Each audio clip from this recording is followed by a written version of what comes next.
नमस्कार दोस्तों, हमारे चैनल पर आपका स्वागत है। जय श्री कृष्णा, राधे राधे, हर हर महादेव। ओम नमो भगवते वासुदेवाय नमः। जय श्रीमन नारायण। दोस्तों, ओम शनि शनिश्चराय नमः। शनिवार व्रत कथा।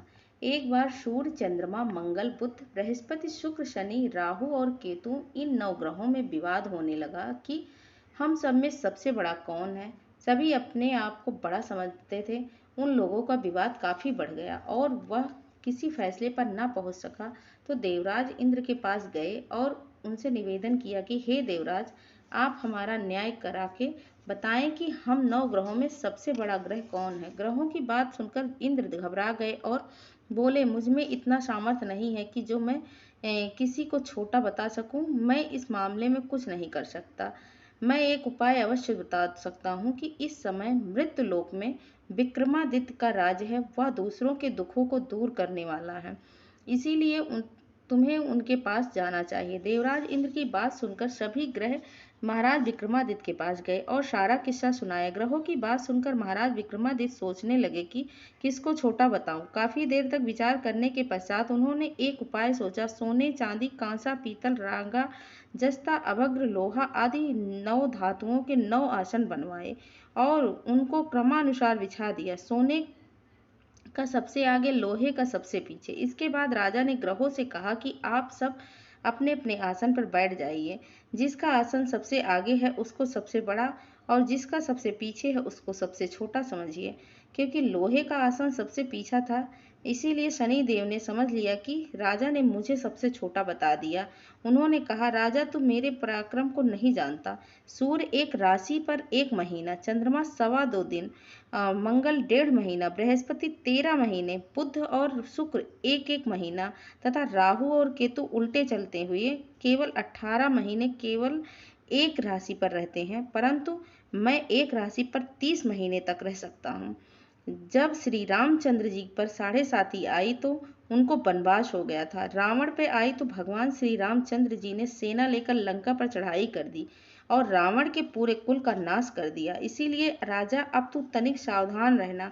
शनिदेव की बात सुनकर राजा विक्रमादित्य बोला, जो कुछ मेरे भाग में लिखा होगा सब देखा जाएगा। इसके पश्चात अन्य ग्रह तो बड़ी प्रसन्नता के साथ और शनिदेव क्रोध में भरकर विक्रमादित्य के दरबार से उठकर अपने स्थान को रवाना हो गए।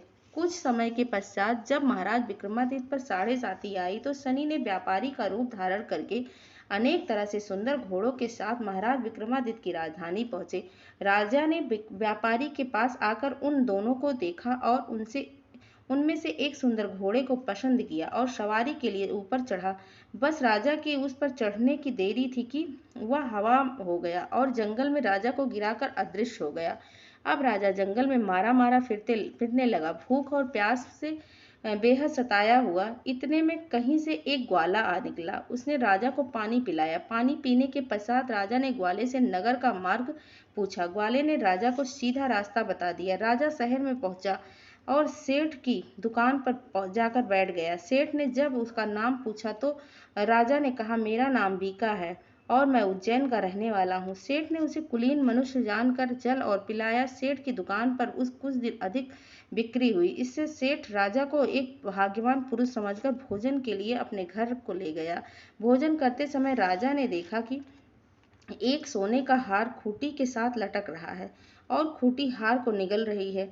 भोजन के बाद आवश्यकता पड़ने पर सेठ को हार कहीं न मिला तो सबने यही कहा कि हार अवश्य बीका ने चुराया होगा। इस पर 5-7 आदमी विक्रमादित्य को पकड़कर कोतवाल के पास ले गए और कोतवाल ने उनको राजा के सामने उपस्थित कर दिया और बोले, महाराज, यह आदमी तो भला प्रतीत होता है और चोर मालूम नहीं होता है, लेकिन सेठ का कहना है कि चोरी इसी ने की है, क्योंकि इसके घर में इसके अलावा बाहर से कोई आया भी नहीं है। इस पर राजा ने आज्ञा दी है कि हाथ पैर काट कर चौरंगा किया जाए।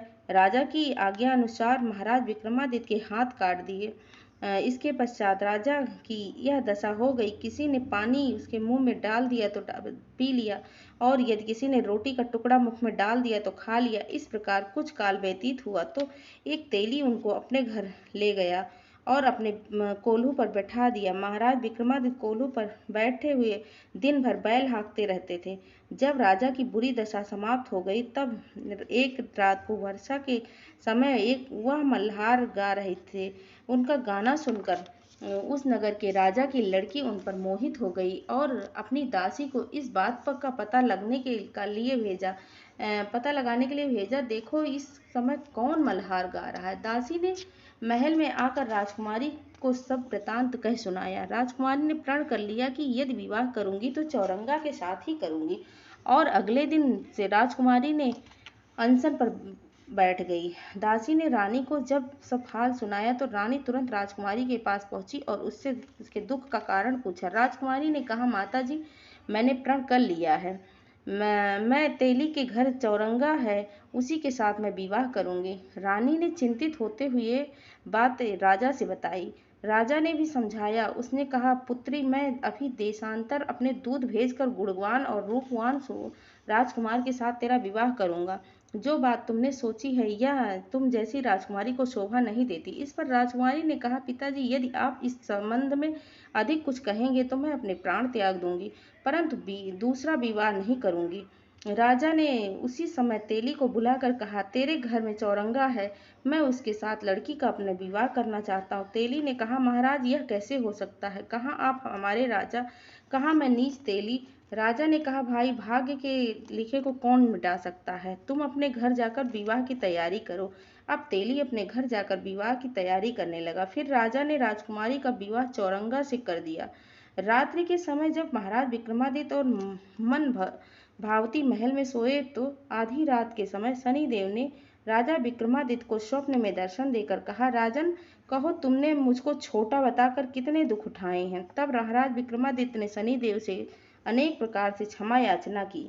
इस प्रकार शनिदेव ने प्रसन्न होकर महाराज विक्रमादित्य को हाथ पैर दोबारा दिए।